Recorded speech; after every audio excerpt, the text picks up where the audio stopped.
All right, so happy to report that this has been easily the best fishing season, musky season that I've ever had. I feel really fortunate and really blessed to have had such a great season.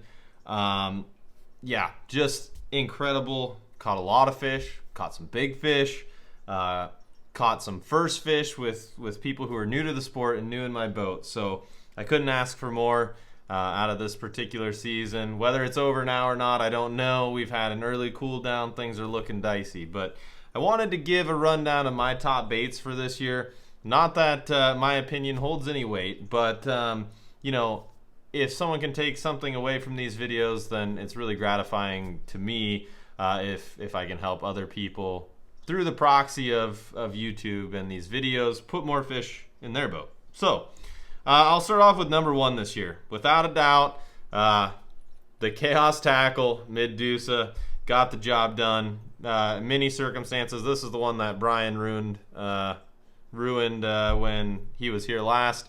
I don't think I'm going to be able to fix this one. As you can tell, we had to cut a hook. Harness is completely ripped out. Fish were digging it that weekend. So if you haven't checked out his videos from that weekend, go check them out. I'll get mine out at some point. I've got a backlog, which is a great problem to have when it comes to musky fishing. So the Mid-Deuce, I had some success on other rubber, but by far and away, the Mid-Deuce just blew everything out of the water. You know, the way I'm working that is with that Pandemonium leader. It allows for a little countering as you're ripping it through the weeds, and it allows for a lot more side-to-side action and erratic action out of that bait. That's part of the reason too why I like the mid-size, is because on the snap, I'm not working it on a tight line. I'm kind of working it on a slack line. So on that snap, it allows a lot of play in that bait, similar to, you know, how a glide would work, or even some of your diving rises. And a lot of times those fish just cannot stand when that thing is snapping around in front of them through the weeds. Next on the list, no surprise to anyone who follows the channel or my socials, Ridgway Customs 10-inch as well as the 9-inch. They've just been money this year. If you follow Matt's stuff, if you follow my stuff, a lot of big fish hit the bag on these this year. Actually, my second biggest fish this year came on a Ridgway Custom, not to mention plenty of other good-sized, healthy Iowa fish. Had a lot of success with the 10-inch early on in the fall. And then for whatever reason, I don't know, I threw the 9-inchers a lot more late in kind of the mid-fall period. Not that, I don't know. The 9-inchers seem to be the go-to. They seem to be keying on it a little bit better than the 10s. Not that the 10s weren't working, but it's nice to have a variety of options for those particular situations and circumstances. This is the 9-inch. This is the gold carp or orange carp. I don't remember what Matt calls this one exactly. As you can see, I lost the lip on this one. That is not from builder error. That is from user error. I freaking smoked this thing on a sunken log that I did not see, and yeah, that was not good. I was a little heartbroken there with my poor choices after that had happened, but it didn't go out in vain. Like I said, this caught me my second biggest fish this year, a 4-foot Iowa monster. Just absolutely crushed this thing. I've been working on the video. It looks awesome. But yeah, so just really cool memories, really awesome fish. So yeah, Ridgways did awesome.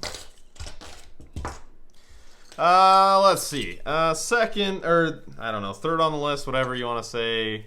It's probably in terms of size, maybe not numbers, but the Dadson Blade with no name.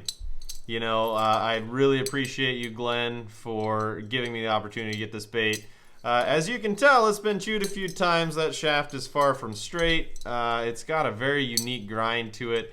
There's just something about this thing, and I can't really even quantify what it is, but when it's going, when it's happening, it drives those fish insane. I got my biggest fish of the year on this lure, just a hair over 48. Just an absolute monster of a fish.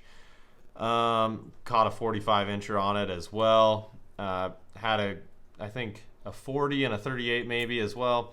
Anyway, neither here nor there. I also got a 45 in Wisconsin on Blades 2. That was on the Musky Mayhem grenade.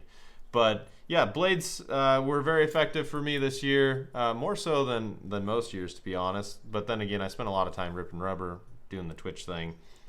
So yeah, the blade with no name. Yeah, I know Dadsons can be polarizing, but they have served me well this year. So again, thank you, Glenn. Came through for me down here. Last but not least, live bait was pretty critical for those of you who followed along, who watched my videos, who did the thing, who followed the socials.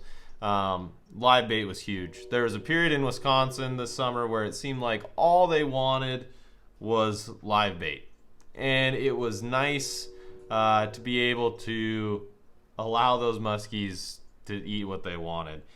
It was very weird because there were times where I was almost spending more time fishing for pike to use for bait than actually musky fishing, because I was getting the pike bitten so quickly that it wasn't even worth trying to musky fish or whatever, because it was very clear what they wanted, and I was going to do my darndest to give it to them. So hopefully through my ramblings here, I've included some of those fish catches and that kind of thing to make this a little bit more appealing visually, rather than me just sitting in a chair talking.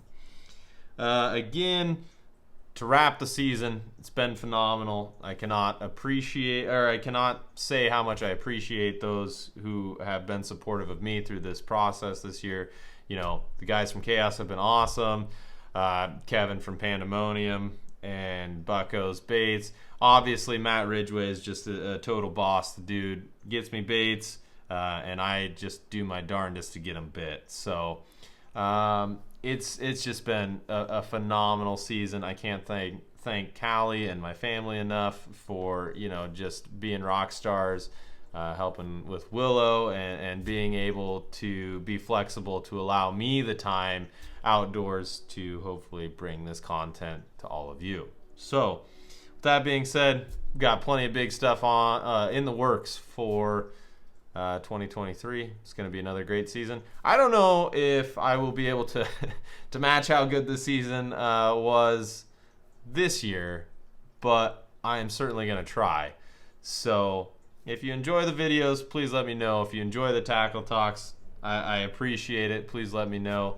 I can do more of them. I've got a couple others planned. So without further ado, if you'd be so kind and you've made it this far, please consider subscribing. It's been a wonderful year so far. I appreciate the support from everyone. And as always, I'll catch you in the next one.